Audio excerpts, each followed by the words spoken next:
Smart tags versus keywords. What is the difference? Easy. A smart tag is something that Mylio recognizes by analyzing the image and placing that characteristic or word in the database of Mylio automatically. You don't have to do any work. It simply happens. Keywords, on the other hand, are attributes that you manually enter against the metadata of that image.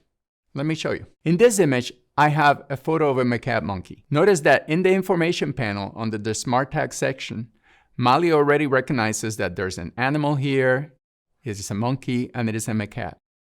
It also has other information like there's color and it's mostly green. All of this information is already attributed to this image in the Mylio database.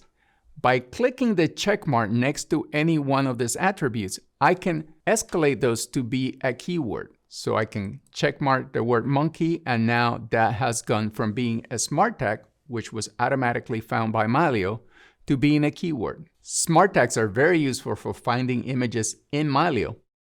But if you want to use them outside of the application and have them embedded in the metadata of the file, you should promote them to keywords.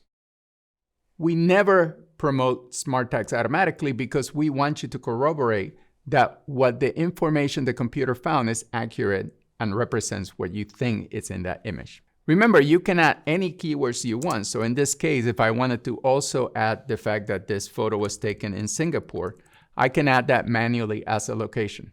Of course, it'd be better to geotag that image, but that's a different video.